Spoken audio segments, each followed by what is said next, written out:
Om Namo Bhagavate Vasudevaya. Om Namo Bhagavate Vasudevaya. Om Namo Bhagavate Vasudevaya. Om Namo Bhagavate Vasudevaya. Om Namo Bhagavate Vasudevaya. Om Namo Bhagavate Vasudevaya. Om Jnanatirmirandhasya Jnananjana Shalakaya Chakshurunmilitam Yena Tasmai Shri Gurave Namaha.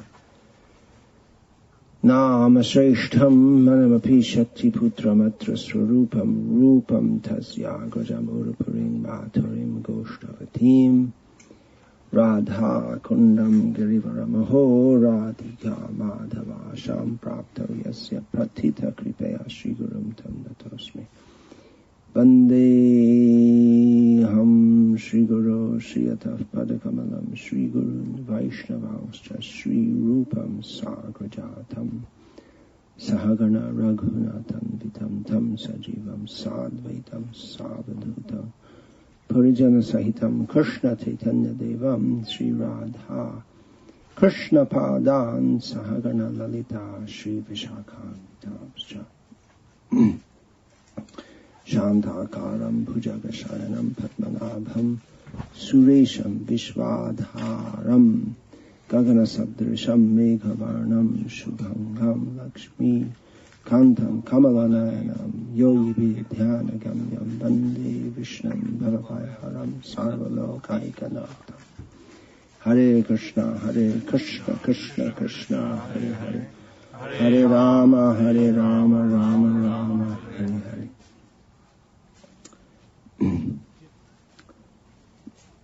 Vishnu Sahasranama, name 115 is Rudrah. I spoke on this name this morning, partially. It's always partial, it's never complete. The generally understood meaning, one who cries or makes others cry. There are other meanings also. This is, of course, a well-known name of Lord Shiva. There are several names of Lord Shiva, which are names which are generally better known as his names than those of Vishnu in Vishnu Sahasranama, including the name Shiva. So Rudrah is also a very common name of Shiva. The name is the same, but the function is somewhat different. That many names of Shiva are also names of Vishnu underscores their similarity. There are several statements in Shastra that one should not see Shiva and Vishnu as being different. But there's difference also. Difference and non-difference. So, Rudrah, Shiva, makes others cry, but not in the same way that Krishna does. Another meaning here is given, one who confers good on the devotees, which parallels another very common name. The most common name of Shiva is Shiva. Mahadeva is very common. Rudrah is very common. Another very common name is Shankar. Shiv Shankar. So Shankar means one who makes good, one who makes auspiciousness. So that's very similar to this second meaning given here for Rudrah, one who confers good, especially on the devotees. So Shiva, when we say Shiva here, referring to Shiva, Shankara, Mahadev, Rudrah, it's also all names of Vishnu. We can also say Panchamukha, that's specifically associated with Shiva.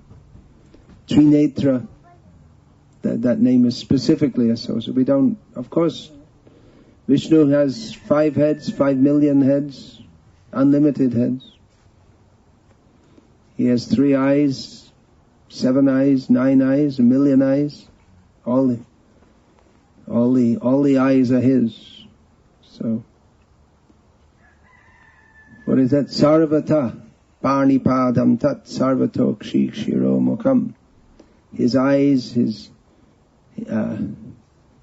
legs, his hands, his eyes, his heads are everywhere. So, but generally Trinetra or Panchamukh, these names are specifically for Shiva.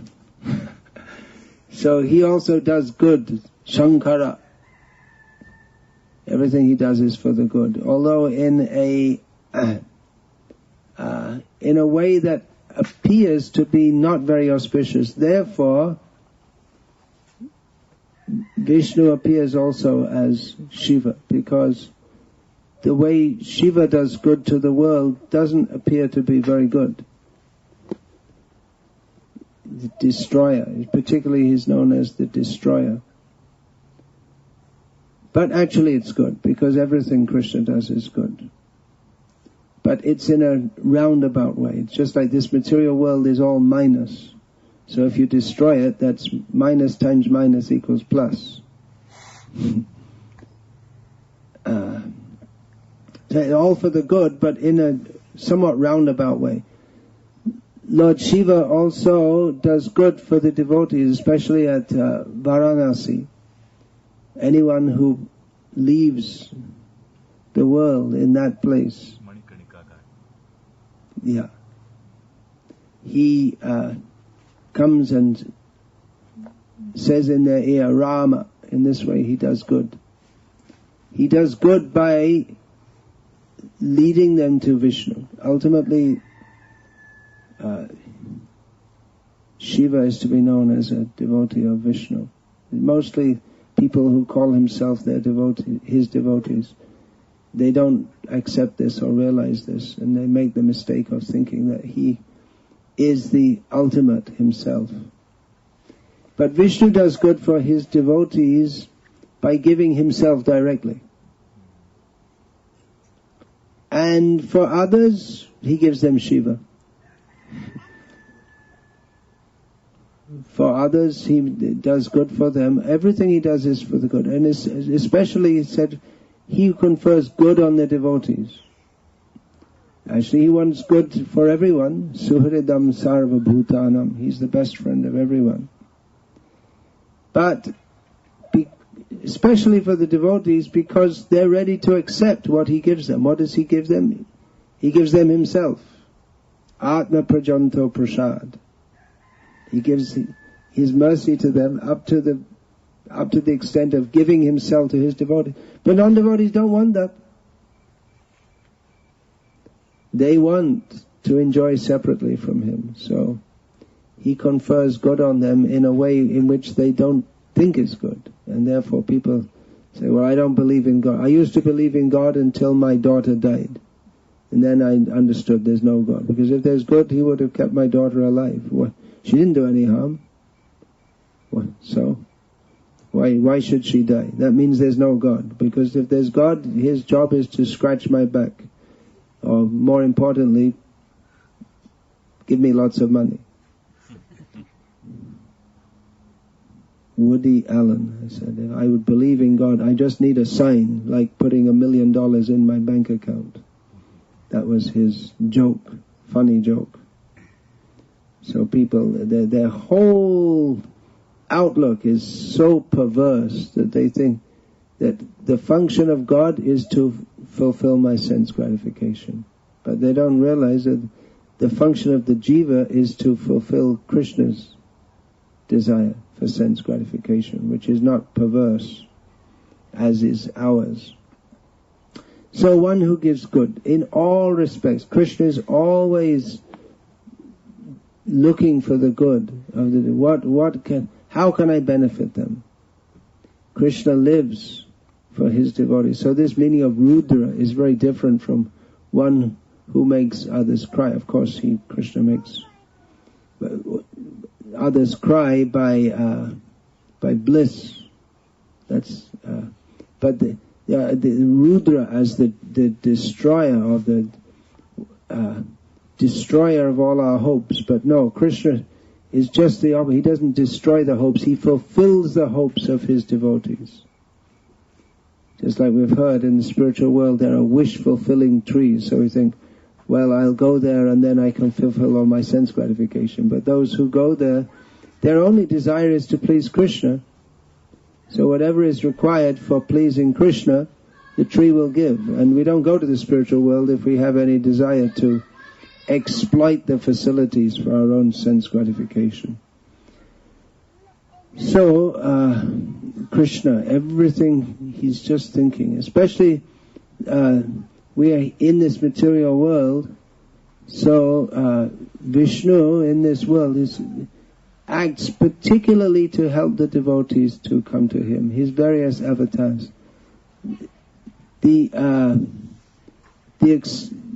Krishna is exceptional. Krishna is the original form of the personality of Godhead. There are so many avatars, Ram, Nrsimha, Varaha, Kurma. So they all come to the world, and the main thing they do is paritranaya sadhunam. They act for the uplift of the devotees. Krishna is the original form of the personality of Godhead, and everything he does is for the benefit of his devotees, but somewhat differently, because he enjoys his own pastimes. That's also for the good of his devotees, but those who are already fully liberated, or almost there, they join with Krishna's pastimes. But many of the pastimes, they don't have a cosmic function as the other forms of the Supreme Lord do. Just like he supports the Mandara mountain on his back as Kurmadev for the benefit of the universe, or he lifts up the world as Varaha. But Krishna, just for instance, Krishna steals butter. What is the cosmic function? It's not a cosmic function. It's just for his own pleasure. That's all. And it gives great pleasure to his devotees also. This morning, just to give a perverted reflection or a reflection of how the devotees are happy by Krishna stealing from them, as we were driving round and round in circles trying to find LAX. Took us an hour to get there. So there was a bottle of water in the car there, and I said to the driver, I'm going to steal this bottle of water. And he said, actually it's meant for you. And I said, well, then there's no rasa in it. It would have been more fun to have taken your bottle. If it's meant for me, okay, then I can drink it. But if it's meant for him and I take it, then I say I'm stealing it from you. Then there's some more rasa in that, so in the exchange. So I got a little thought of that how the Krishna steals from his devotees, and there's a very happy exchange. But there's no cosmic function. Just for his own happiness and for those of his immediate devotees. It's not maintaining. That we see the Dashavata Stotram, how Keshava Dhrita, and then all the different forms. Kurma Sharira, Keshava Dhrita, Narahari Rupa, and they all have cosmic function. But Jai Jagadishar, Keshava. This comes, and then after describing the 10 prominent forms of Vishnu, then Gita Govinda, which is this Krishna with the gopis and especially with Radharani. So Krishna acts for his own pleasure. That's ultimately for the pleasure or for the uplift of the whole world, but only by appreciating Krishna. Ananda, what is that? Ananda Chinmaya Rasa. What is that? Ananda Chinmaya, the other one. Ananda Chinmaya Rasa, not Pratibhavita. Manas, what is that verse? The other one? So it begins like that. My brain's pretty dull. Ananda Chinmaya Rasa. Manasa. What is that? From Brahma. Yeah. My brain suffering from brain death. Yeah, I can blame it on the jet lag. Ananda Chinmaya Manasata. Let's see if I can find it there. It's actually a very important verse. We don't quote it much. Where's Brahma Samhita? It's somewhere in here. How am I going to find it? I don't look it up in here much. Oh, here it is. Dibaya Karnana Ananda Chinmaya. Here it is. Ananda Chinmaya Rasat Mataya Manasu Yah Praninam Pratipalam Smarutam Apetya Lilayatena Bhuvanani Jayatya Jasram Govindamadi Purusham Tamaham Bhajami. Krishna dominates these worlds by his blissful pastimes. Ananda Chinmaya Rasamataya Manasu Yah Praninam Pratipalam Smarutam. But by remembering that, by remembering the pastimes of Krishna, the devotees, they aspire to remember that. So Krishna's, he does good for the world by being himself. We've heard this saying, be yourself. So be yourself means to surrender to Krishna. And Krishna, his being himself, means to dominate everything by his extraordinary blissful pastime. He doesn't act as a good man all the time during his pastime. He doesn't set a standard of what it should be to be a good person by worldly understanding. But for the pleasure of his devotees, he will, and for uplifting his devotees, he will tell them, now you tell a lie. Now you kill Karna. But I can't in this situation. Do it anyway. You're not supposed to do it anyway.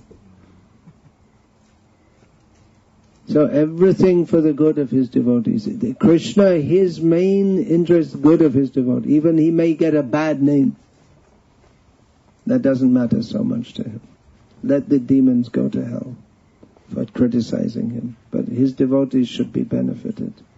So his pastimes, by remembering them, all blissful pastimes. His main aim is not to set a good example for dharma. That's done by Rama. But in this, as Krishna, just enjoying himself. And what you think, that's up to you. You can think whatever you like. If you're a devotee, you'll appreciate. If you're not a devotee, you'll go to hell. But he's being himself. He's the supreme enjoyer. He's not constricted by what anyone thinks. He's not to be judged by anyone else. So he does good for the world by exhibiting, yes, this is God. Whatever he wants for his pleasure. There's a story in this regard that one Muslim ruler from Iran, must have been the Shah of Iran, came to visit. I think who told the story got a bit mixed up. Should have been to France. And they showed him, in the course of showing the glories of France, they showed the guillotine. It's a French invention, very efficient method of, little messy but efficient. So they showed him the guillotine. He said, oh, that's very interesting. Show me how it works. He said, well, we don't have anyone to guillotine at the moment. We stopped using that. So, no, show me how it works. He said, well, we can't do that. There has to be someone. It's not the post-revolution days. Someone has to be sentenced to death. We don't have anyone just now. He said, well, can't you just put someone? No, we have laws. He said, well, I'll give one of my men. I want to see. No, we can't do that either. And the Shah said, you don't know what a king is. If I want, you should just do it. That's all. There's no consideration whether it's the law or not the law. Nowadays, even in England, the Queen has to pay taxes. Seems a strange thing. I mean, you're going to have a king or a queen, then why do they pay tax? They're supposed to collect the taxes. But now they have to pay tax also. They became more like citizens. But Krishna, he's absolutely independent. That's another quality of his. But yeah, so I won't go into too much into that. But it should be understood. Everything he does is for the good of his devotees. That should be understood. God is good. Whatever he does, we should accept. And even we may think, well, I'm a devotee, and why am I getting sick? Or well, I'm a devotee, why so many difficulties? But we should understand, we've come to the protection of Krishna. Krishna is protecting us. Even if we don't see how that is, later if we remain faithful to Krishna, later we'll see how everything Krishna did, although at the time we couldn't understand it, that is for our benefit.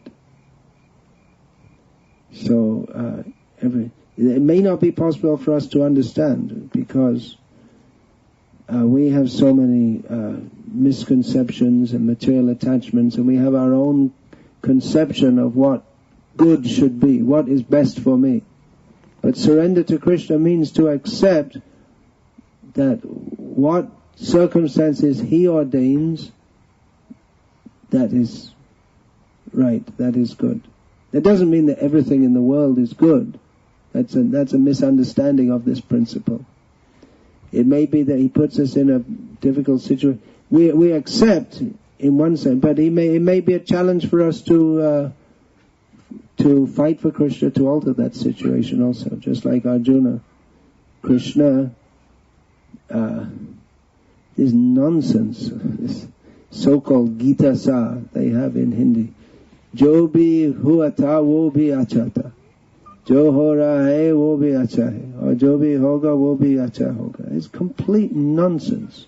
Whatever happens, so it's quite common in India, you'll see it's written up. The essence of the Bhagavad Gita. Whatever happened is for the good. Whatever's going on is for the good. Whatever will happen in the future is good. Then why did Krishna have Arjuna fight? Then why not just, sit down and smoke a joint or something, just have fun? Everything's good. Okay, alright.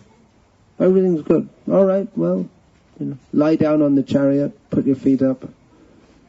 Everything's good. Life is good. But no, the situation is there. We should understand we're put in this situation by Krishna, but that doesn't mean that we just become completely neutral. Krishna put us in a situation. How do we respond to that situation to serve Krishna best? Not that because Krishna has ordained this situation, therefore, okay, alright. We accept that Krishna has given this situation. How do we respond to that? That we have to see also. So, getting a little sidetracked here, we're supposed to be discussing one who does good for his devotees. Another meaning of the name Rudrah is one who destroys misery. And in the another elaboration of this, he cures the disease of material existence, afflicting the conditioned souls. So one who destroys misery. Rudrah, generally Shiva is known as the destroyer. Krishna also destroys, but he destroys the miseries of his devotees. Bhava Bhaya Haram, that name is just said. Who was chanting that with me? I was chanting Shantakaram. Someone was chanting that? You're chanting that. Both of you. I see. Yeah, these shlokas used to be well known. Still some people know them. Where are you from? I'm from Odisha. From Orissa. Where in Orissa? It's called place called Kalahandi. Kalahandi. Okay. Western Odisha. That's in the hill area. Yeah. Is it?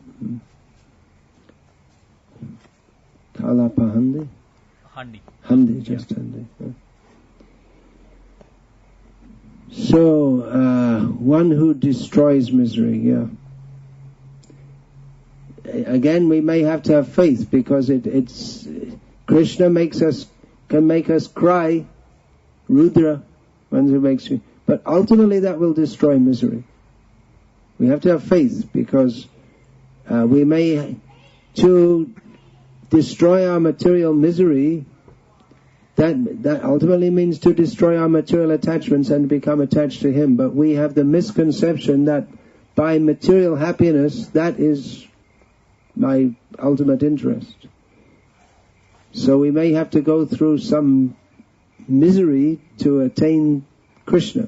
Why misery? Because not that Krishna is really giving us misery, but because of our material attachments. As Krishna says, Yasyaham anugrihnami harishe tadhanam shanai. Those who I favor, I take away all their money.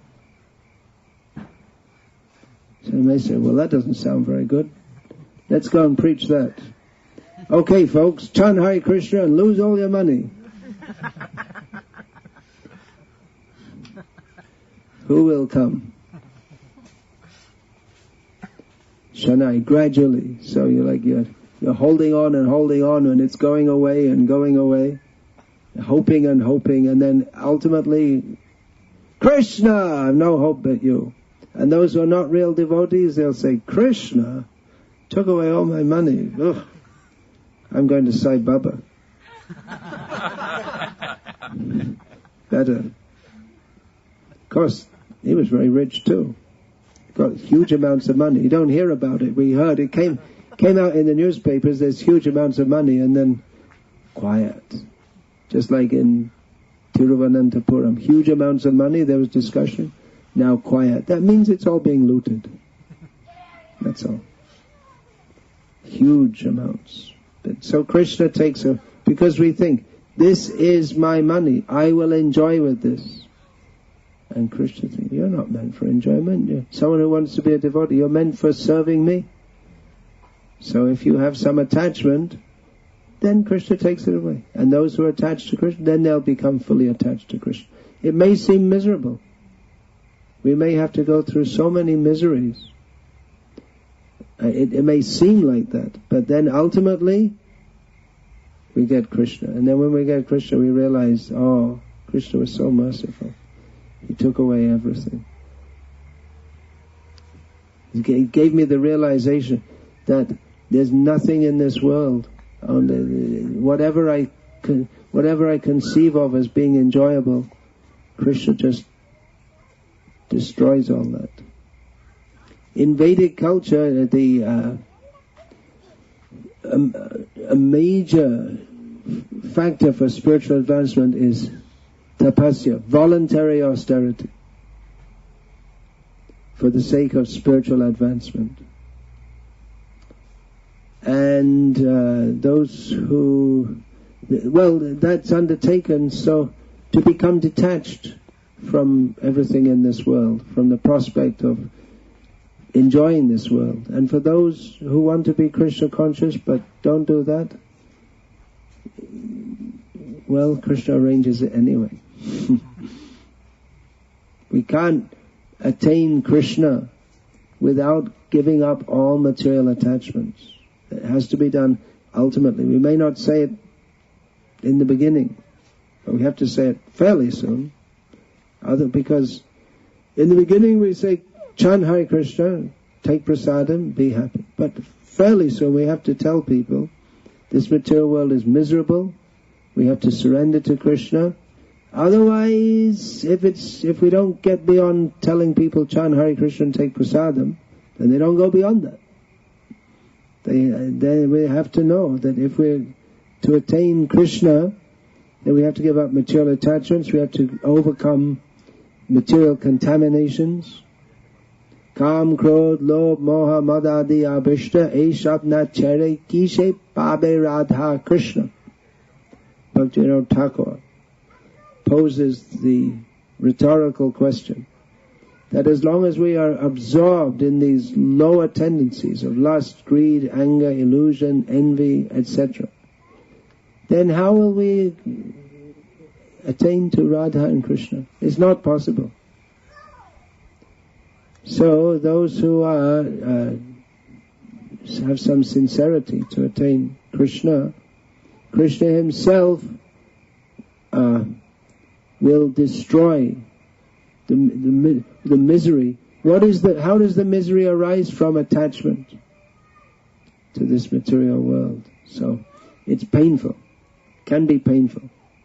Therefore, we also have to hear, it's painful when everything all hopes that I had for enjoying, everything I considered, my house, ultimately we have to leave it all. My house, my family, my dog, my cat, everything. My body. We can't have these things. Therefore it's important to hear these things. We may say, well, we don't like to hear how this world is miserable. Let's talk about the positive things, how Krishna is beautiful.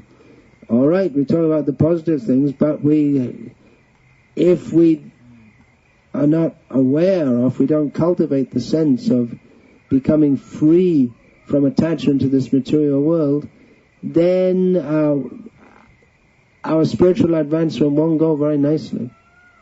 And even we hear about the beauty of Krishna, we'll think, well, that's something else for me to enjoy. So we have to hear this also.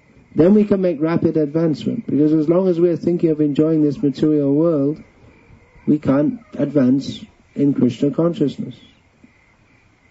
So it's not just all nice. Actually, it's all nice, but because we're not all nice, we have other plans for enjoying separately from Krishna. So we have to, some operation is required. The operation is painful. Even if you give some anesthetic, it wears off. And there's some things you can take painkillers, but there's no painkiller powerful enough to overcome certain kinds of pain. The pain is so much. Or you can give so much painkiller that the person just becomes, they can't think clearly. So they're so drugged up that their mental functions don't work properly. So reality is that Krishna is very beautiful, very kind, very sweet, and this material world is horrible, nasty. We have to understand both sides. So, should I speak a little more? I have to run back. Working day tomorrow. Okay. Bahusirah means many heads. Hydra-headed snake is Anantadeva. Has many heads. And also that Sarvata Parnipadam Tat Sarvatokshi Shiraha means head. Shiro Mukham. His heads and mouths, he has many, Krishna states in Bhagavad Gita. So Bahusirah means many heads, has many heads.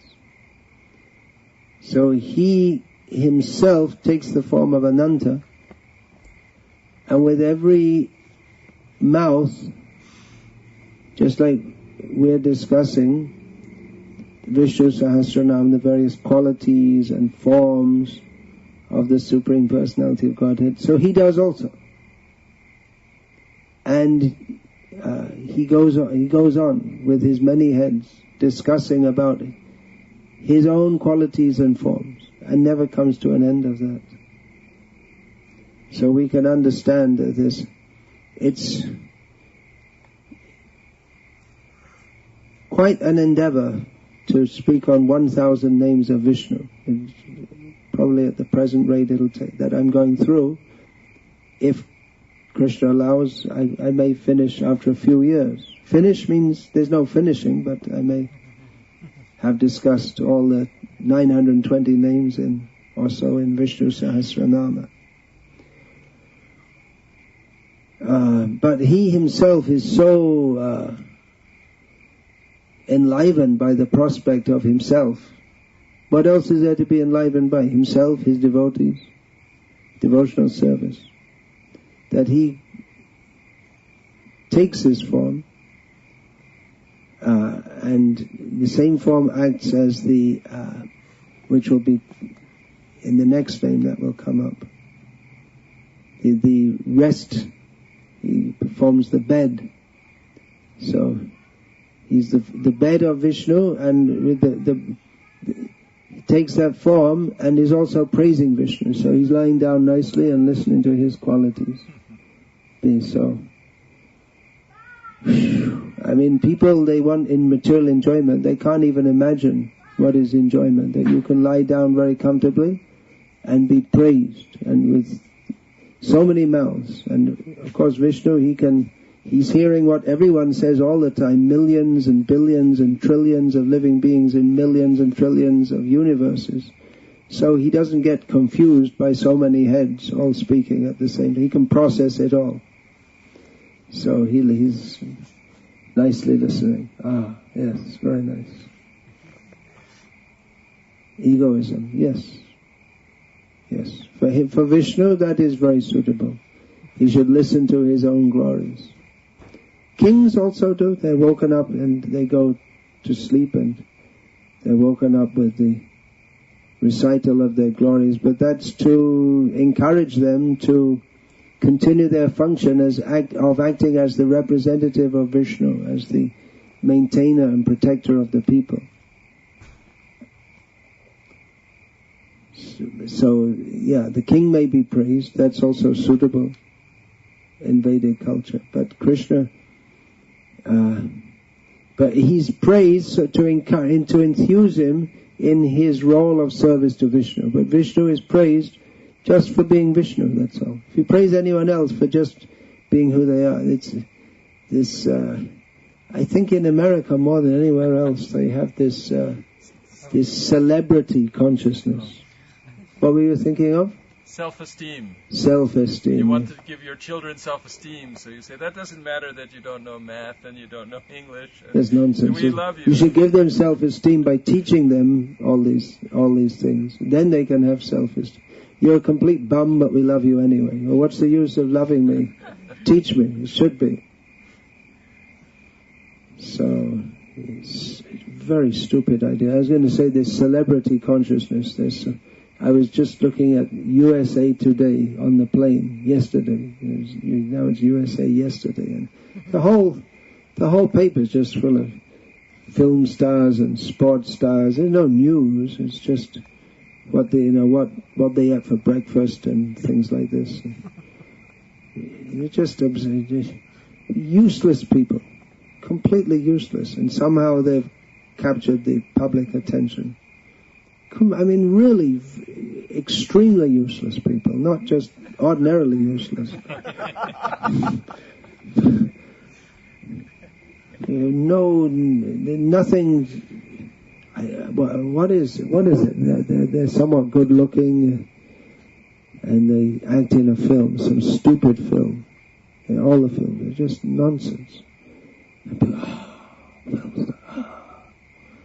Vishnu, he's actually worth praising. You couldn't even begin to do a Vishnu Sahasranama or a Sahasranama for these film stars. There's nothing. What is there to say about them? The whole country's running on just some imagination, just in dreamland. Movies, sports, and intoxication, TV, just nonsense. But Vishnu is reality. So, he should be praised. In Purusha Sukta also is praised. Sahasra Shirsha Purusha. So he's described as having 1,000 heads. Although the 1,000, it's indicative. He has ananta, unlimited numbers of heads. I can't see this, I made some notes. Oh yeah, he has many heads. Another understanding of this is he has human head, We are saying from our perspective, horse head, fish head, tortoise head, boar head, yeah, lion, yeah, so many heads. Many heads means many. Sahasra aksha, sahasra part, yes. Many eyes. Yeah, it said many heads, but it also says many eyes, many feet, many arms. Not some small person. In the Western or the idea of God is the only thing he does practically is put a few people in heaven and everyone else in hell, and that's all he does. They don't know anything about him. That they have this misunderstanding that his only function is to put the believers in heaven. They have to belong to the right church. And everyone else is in hell. Or some are in limbo. They used to have limbo, but that's been retired. The Catholic Church invented limbo, so for some time, because everything the Pope says is infallible, so many people went to limbo. Now they decided there's no limbo, so now it doesn't exist anymore, because what the Pope says is infallible. When he said it existed, it existed. Now it doesn't. I know whatever happened to those people in limbo. What happens to them then? And so much lack of any intelligence. And I mean, they studied in a seminary for like 7 years to become a priest. They don't know anything about God because there's no information, nothing, just all speculation. That's why I wonder about this interfaith. What are you going to discuss with such ignorant people? I mean, there should be some, if you're going to discuss, there should be, it's just like professors, they don't discuss with children. So actually this knowledge that we have from Shastra, the nature of Bhagavan, they have no idea. I saw this some of our devotees, they organized a meeting with Christian scholars, big people from Oxford and Cambridge and all this. And the discussion was, what is the nature of the soul? And the Christians, they all said, well, we don't know. That's all they had to say. They had nothing to say. After 2,000 years, we don't know. They borrowed a lot from Greeks throughout history. You see a lot of... Well, they didn't have any philosophy, so they imported it from Greece, but that didn't really fit with the Bible. So it's just a complete, what shall I say? It's useless. It's just, I mean, you could say that somewhere in there's some nice attempt, but there's no Bhagavad Tattva Vijnana, and therefore so misleading. So, we should get together all our heads and praise Vishnu. He's showing the example. I mean, we may not say, if we meet Christians, we may not say like this directly to them. We don't want to unnecessarily insult them. But it's a fact. They have no knowledge. As Srila Prabhupada often said, it's not enough to say that God is great, we should know how He is great. So this discussion of Vishnu Sahasranama is to get some insights on how He is great. Hare Krishna. That's all I'm saying for now, unless there are any questions, as Prabhupada used to say. He used to pronounce it, questions. You made a point that when Krishna puts in a situation, we should try to, let Krishna see how we should react to it. But sometimes people say that, okay, I mean, if you're in a situation, you should accept as it is and not... Situation what, sorry? Like if you're in a difficult situation. We're in a difficult situation. Well, we should always hear from Shastra and understand that we're always in a difficult situation. We think now the situation is difficult, but actually we're always in a difficult situation in this material world. And if we don't think we're in a difficult situation, then we're really in a difficult situation. If we think that it's okay, then that's the biggest problem. The biggest problem is Krishna's pointing out in Bhagavad Gita, Janma Mrityu Jara Vyadhi Dukkha Doshanu Darshanam. One should always see the miseries of birth, death, old age and disease. But the big that is a symptom of knowledge. Etaj Jnanam iti proktam. This is knowledge. But to not see that is the problem. At least if we can see that, the problems of birth, death, old age and disease, then we can start to get free. But if we don't see that we're always in a difficult situation, then we're really in trouble. So sometimes, the temperature goes up, the fever goes up, or we find, now I'm in a very difficult situation. But we should understand that even if everything apparently seems nice, it's not. That's why we always have to hear from Shastra. And apparently nice, it means it won't remain nice. So-called nice, it doesn't remain. It must, whatever we're doing, in whatever we do in our life, there must be death, there must be old age, there must be disease, and then rebirth. So, King Sukham Martya Dhaminam. Where is the happiness in the world of death? This question should be considered.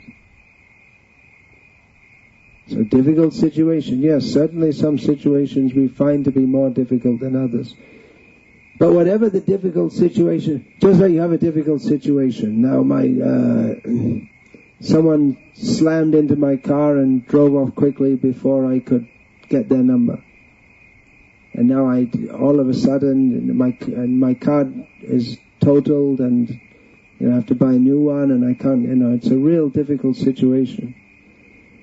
But whatever the difficult situation is, in comparison with death,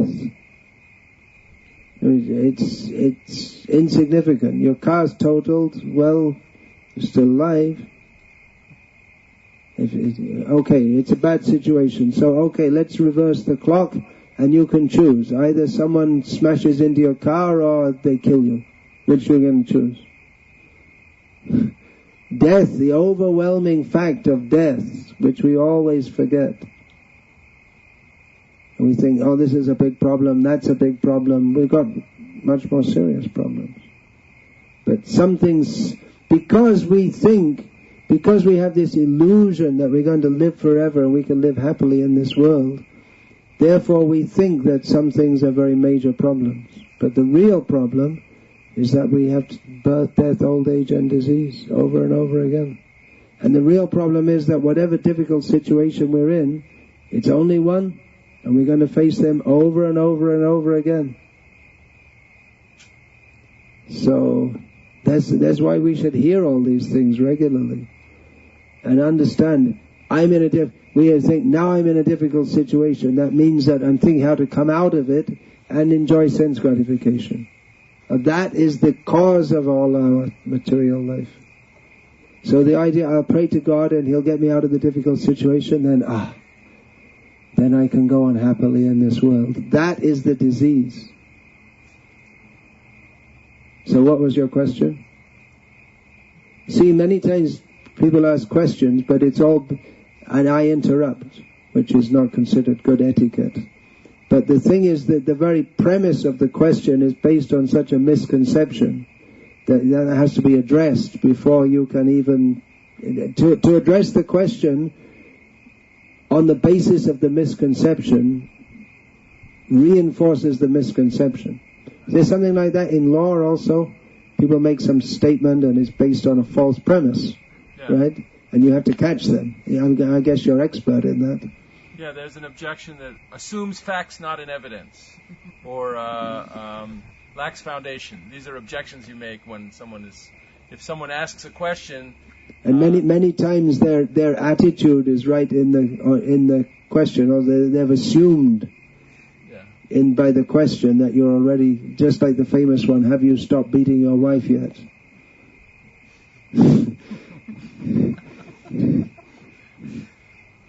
If he says yes or no, he's still guilty. So It just assumes guilt.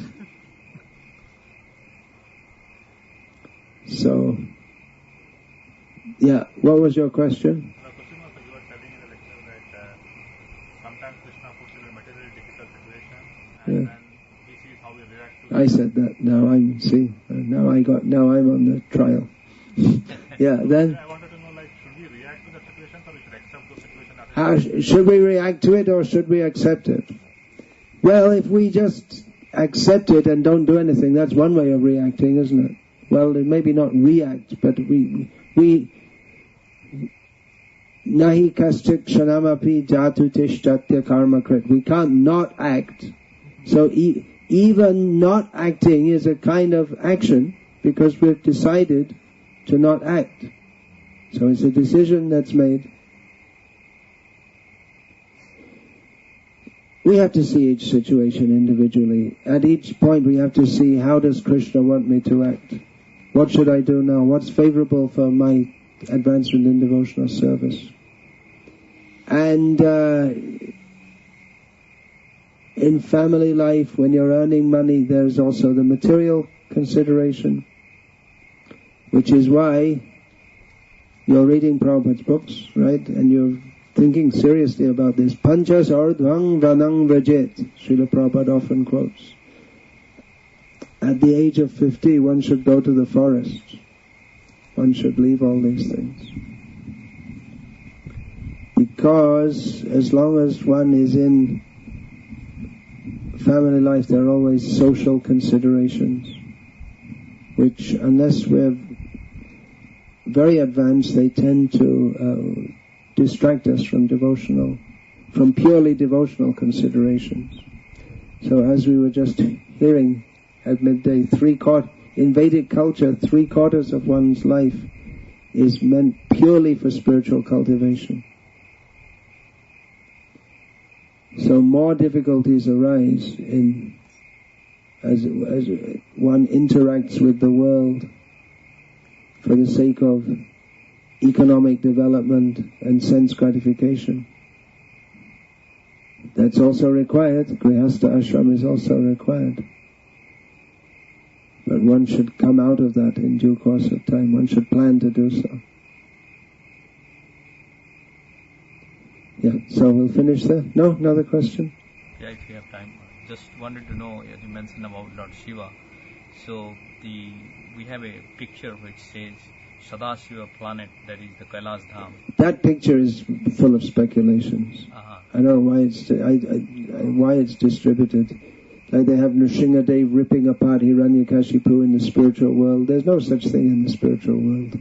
No, I don't think so. That is there, Nrsimha Dev. It is just Radha Krishna on the top. Oh, maybe it's some other picture. So There's a widely circulated in ISKCON among devotees, but there's several. I mean, I looked one time and I just saw so many discrepancies. I don't know which picture you're talking about. So this has basically the Kailas Dham, Lord Shiva's abode, is beyond Brahma Jyoti, and it is considered as a classification of a spiritual world. So I just wanted to... Well, Jive Surup Hoy Krishna Nityadas, the eternal dharma or situation of the jiva is to serve Krishna, not Shiva. Sadashiva actually means Vishnu. Shiva, as is generally known, that's why he has this function, because many of the functions he performs are in relation to the material world, which is inauspicious, and Shiva means auspicious. So Vishnu is Sadashiva. He's always auspicious in all respects. So Sadashiva means Vishnu. I'm not getting the phrase, but he said that a devotee should live in accordance to whatever comes in life, something like that. Yeah, what is that? I'm not getting the phrase. What is it? Santushta labha. What is? Santushta. Yadrichaya. Labha santushta. Can you explain more about this, because it's very confusing? It's confusing because we live in a culture where the idea is more. Whereas in natural society, again, three of the ashrams, one is a beggar, as we also heard today, or one lives to the degree, and it's fairly steady income, you could say, or not even income. In many cases, you may not even use money at all. This whole idea of money and paper, and so whatever you get, yadrichya labha santushta. Yeah. So brahmachari goes begging, accept whatever comes. Brahmana begs, or different kinds of brahmanas they may accept. They just go in the field, whatever's there. Vanaprastha, he's in the forest. Whatever fruits and roots are easily available, he takes. He's not going to, doesn't even do no farming. Just whatever's there, he'll take. Grihastha, he endeavors to produce, but ultimately that's in the hand of Krishna. The whole idea of massive economic development and everyone trying to get more and more and more, that's not part of traditional society, nor is it possible to get more and more. That's a gift, if you want to call it, of modern society, to get more and more and more and more. So it's difficult to understand in modern life because the whole outlook is so different. So, anything else? Maharaj, my sister follows Sri Sampradaya, and she says chanting Hare Krishna and Vishnu Sahasranama. It's like they chant Vishnu Sahasranama. They chant Vishnu Sahasranama in Sri Sampradaya. Yes, Maharaj. Those who follow some of the things. But you can't follow everything. They have to compromise. They can't follow everything. So if they want to follow, you can't. There's no one in the Sri Sampradaya who follows as they used to follow. I don't think there's anyone, even the Jiyas and all this, they can't follow nowadays. You can't follow. So they can do. Let them chant Vishnu Sahasranam. We'll chant Hare Krishna. We're not in the business of fighting with Vaishnavas. I mean, only within our own Sampradaya. Other Sampradayas, let them, encourage them, that's nice. Within our own Sampradaya means we have to keep it our own Sampradaya and not make it, not compromise it. That's normal. Within Sampradayas they fight. Sri Sampradaya also used to be completely split, but now Vadagalaya, Tengalaya, now they're all together, not because they overcame their differences, but just because they don't care anymore. They don't even know what the differences are nowadays. They put their tilak differently, that's all. They say, this galai, that kalai no ba in marriage and all this kind. But they don't even know what the differences are. It's not because they came to a higher level of consciousness, it's because they came to a lower level of consciousness. Isn't it? That's why they can get on with each other. Otherwise they don't even know what all the differences are. What they used to fight with so bitterly. So whatever they can do, let them do. That's nice. We can encourage that. But many are appreciating also. They're reading this one Jia, where is that? It's in Tiru, in Deep South, near Tirunelveli. There's one. So he told one of our devotees, he said, actually your Prabhupada is right. Krishna is the supreme form. And he said, you see Ranganatha Swami, 2 hands. At Tirukoil, where is that? Someplace, near Tirunelveli. I can't remember the name of the place. He said that. So that he took that as the pramana. Reading Prabhupada's books and appreciating. Because they're practical for Krishna consciousness in the modern age. All the complex discussions in previous ages, who can understand? Prabhupada just gives it very simply and clearly. Mayavad is nonsense. It's not all one. There's no need to, the declension of this vowel means this, and who can understand all this? Usually that was there, that was required, but in the modern age, not required. You'll just get lost in so many discussions.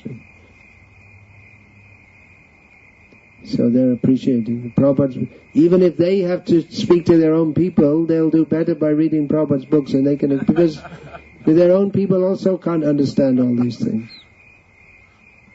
And then they just come down to stories, and there's no philosophy, not much. If there's anyone at all speaking, Hello Guru Krishna, he's speaking. Some people are getting inspired. That's nice. I just had a follow-up question on the question that I asked. In the Vedic times, the Kshatriyas and to some extent the Vaishyas, they had this like Kshatriyas, they wanted to always expand. So Kshatriyas have that spirit, yeah. So how? But Kshatriya to expand, that may be there, but it's for Kshatriya to take over another's kingdom. He would do, if it's not going on very well, that would be his duty. If there's a neighboring kingdom where the king is not ruling properly, then the ruling king, he should enter and take over the kingdom by force for the benefit of the people. Otherwise, just to expand for the sake of expansion is not a very good policy. He always has to see. A true Kshatriya has to see himself as a servant of Krishna and act accordingly. How did devotee Kshatriyas act in the way? How did devotee Kshatriyas act? You see the character of Rama, of Yudhishthira. You can see. Ambarish Maharaj, he was completely absorbed in worship.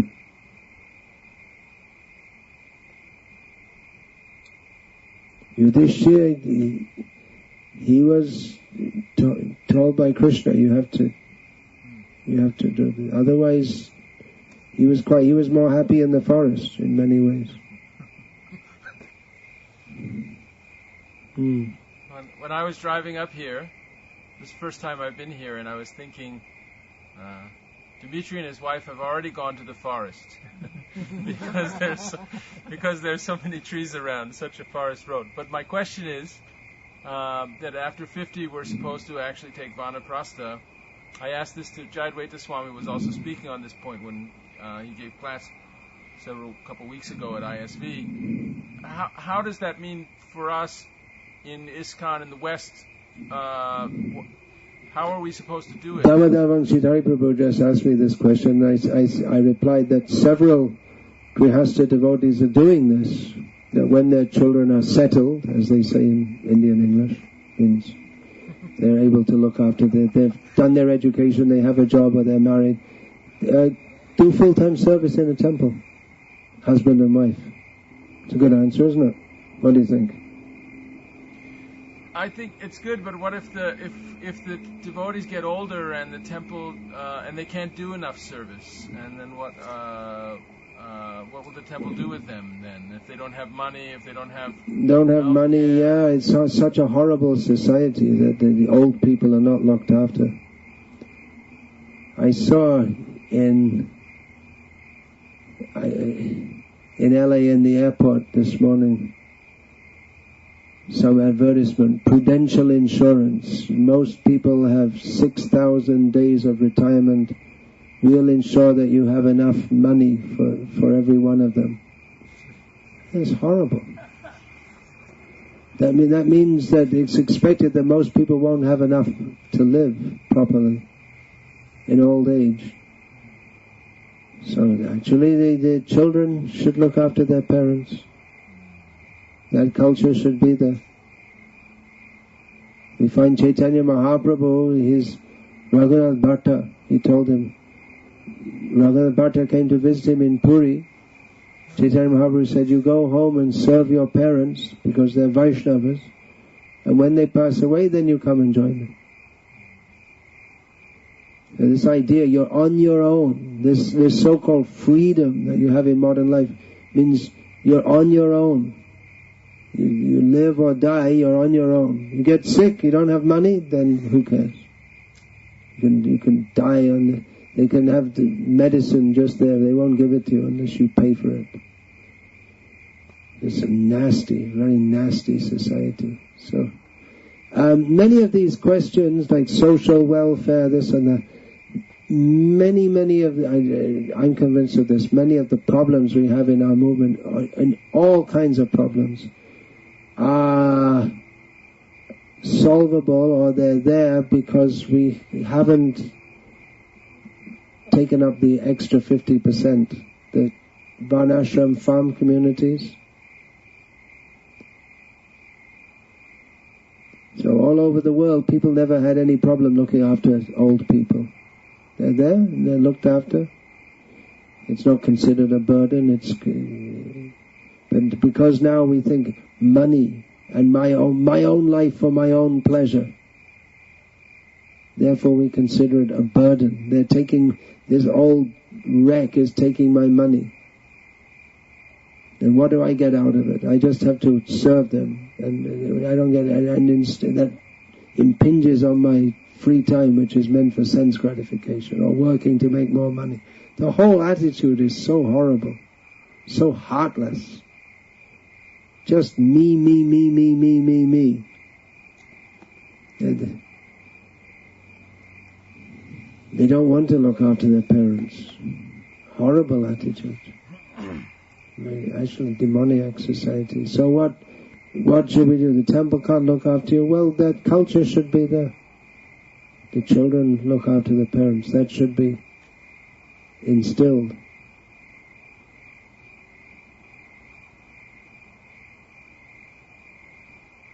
And if not, then anyway you depend on Krishna. That you can do also. If you give your time to Krishna, then even if the last days you pass in some difficulty, you'll go to Krishna. But if we spend all our life thinking, first of all I have to arrange everything for my physical welfare. It's like it's the story of the reading the Bhagavad Gita. That story is there. The Guru told his disciple to study Bhagavad Gita, so he went to a cave. You know the story. He went to a cave to just concentrate. But then when he would go out for the call of nature or some such thing, the mouse would come and eat his Bhagavad Gita. So then he went to the nearby village and got a cat. So then the mouse didn't come, and then the cat wanted milk. So he went to the village and begged a cow. Nowadays you couldn't beg a cow for a cow. And so he gave the cow, got the milk from the cow to feed the cat. But then that also took time from his reading Bhagavad Gita, because to look after a cow takes quite some time. So then he went to the village and begged a kanya, a young girl, and married her so she could look after the cow. Then she said, "Hey, I'm not going to live in a cave the rest of my life. I need a house." So then he went to the village and got a job in the Prudential Insurance Company and got a big house. And eventually his guru came to visit him and said, "What happened? Well, you got a big house and 7 kids and 3 cows and 2 dogs." And, "Well, because you told me to read Bhagavad Gita, and this is what happened." So the intention was good, but but he lost the original idea. If he'd remained in the cave and made some other arrangement to protect his Bhagavad Gita, it would have been a more difficult life in some ways, but he would have studied Bhagavad Gita. So, of course, it's easy for me to say this because I didn't marry in this lifetime, but I never thought what will happen in future. Now, I'm a sannyasi, and as this body ages, hopefully or unhopefully, when you have disciples, they may look after you. Generally they do. But I never, when the devotees used to ask me when I was a brahmachari, what will you do when you get older? I say, well, see then, if nothing else, go and live in Vrindavan and starve in the dust of Vrindavan, whatever. Maybe disciples will look after. I saw one of Srila Prabhupada's godbrothers, who was actually he had hundreds of disciples. He was senile in his old age. And devotees were looking after him. They were actually, I was horrified at how he was drooling, and this young boy disciple supposed to be serving him was shouting at him, "Why are you making such a mess?" A horrible thing. Somewhere else in another Gauriya Math I saw another senile man. It was in a village, Remuna, near to Remuna. He was senile. And he's just there. Devotees were, they just took it in their stride. Okay, they're looking after him. Didn't bother him, didn't bother them. So, what will happen to me in future? Really we have to put our life in Krishna's hands. If we don't do it then when? Then we have to go for another lifetime. So that would actually be, in one sense, that would be great mercy. If everyone rejects us and we have nothing to do, nowhere to go. Very difficult, but that we can take full shelter of Krishna. Maybe a very difficult situation. We see many old people in this country. Generally old people in the West, they're extremely miserable. They're just rejected, neglected, waiting to die. But if we have Krishna, then we can always be happy. We can know that we may have to suffer pain for years in old age, pain, weakness, bedridden. But through all that, if we can remember Krishna, then that's all very good. So the people in materialistic consciousness, they can't accept this or understand this at all, because they don't have faith in Krishna. The atheists will say this is a what do they call that, a crutch. Let them say. We'll see. Theirs is also a crutch. Yeah. Their idea of sense gratification, it's a crutch, and it's not such a very good crutch, because they end up in an old age home. They just forget that, somehow or other, that they're going to end up in that situation. Many of them. Or if they have enough money, they can pay someone to look after them, someone who doesn't care for them, but some stranger. But what for? Just waiting to die. Empty life. As long as they can, they fill up their empty life with illusions of sports and movies and making money and social life and all this kind of thing.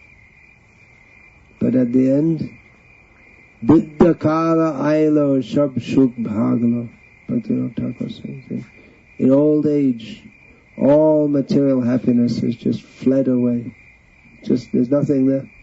You can't enjoy. So, you're going to say anything else, or we'll finish? Yes, I have a question. Mm. It seems that the Rajasic characteristics of lives of Kshatriyas, even if they're devotees, bear serious consequences. For example, polygamy, where one man has so many wives, and there are stories in the Bhagavatam to indicate that possession of wealth, nasty politics behind, even Vedic sacrifices performed.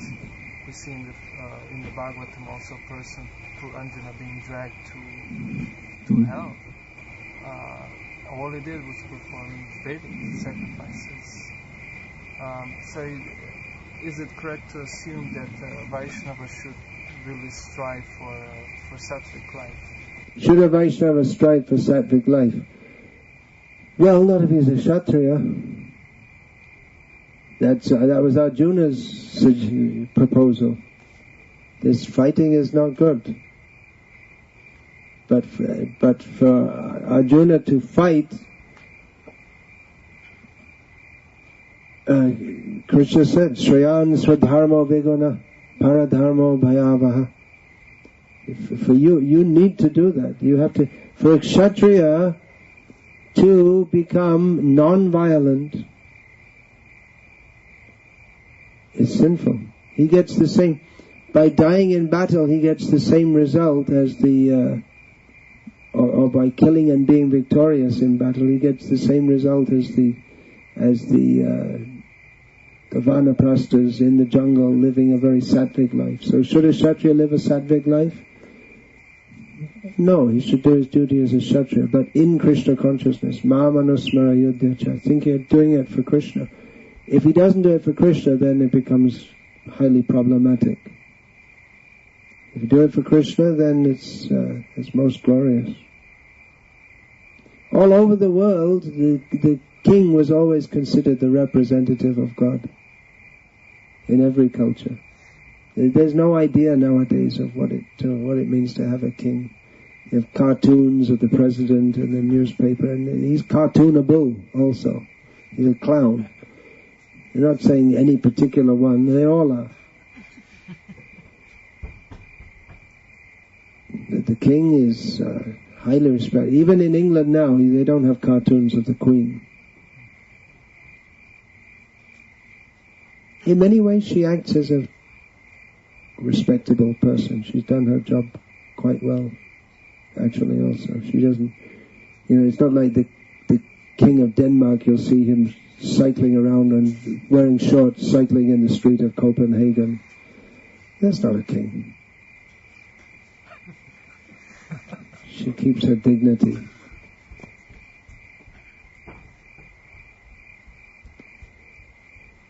So yeah, that's required. Kings have to be kings.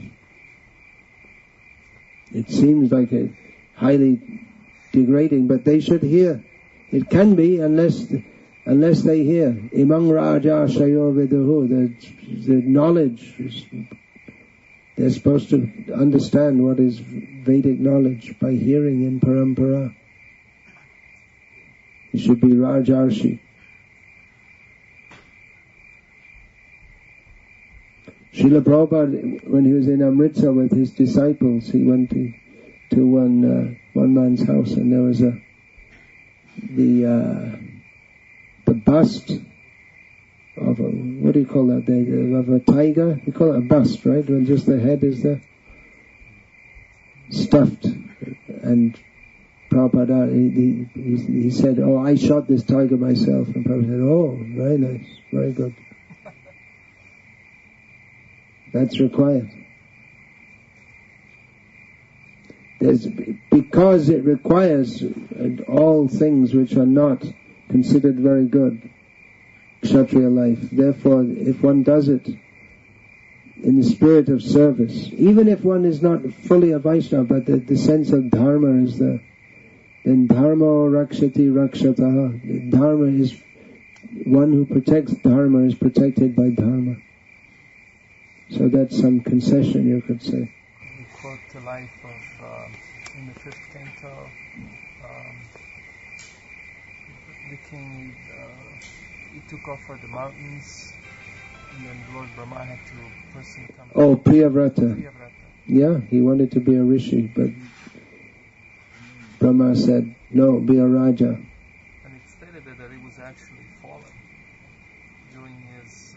Yeah, but he was apparently fallen, but that was superficial.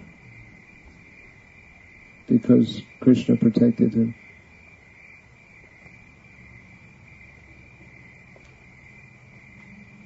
So it may appear sometimes devotees are fallen, but they're not. Navai jano jatu katanchana vrajan makunda sevanyavadanga sangsut. Those who are devotees of Krishna, they may appear to be fallen, but they're not. Even if superficially for some time it seems that they are, they're not. Hare Krishna.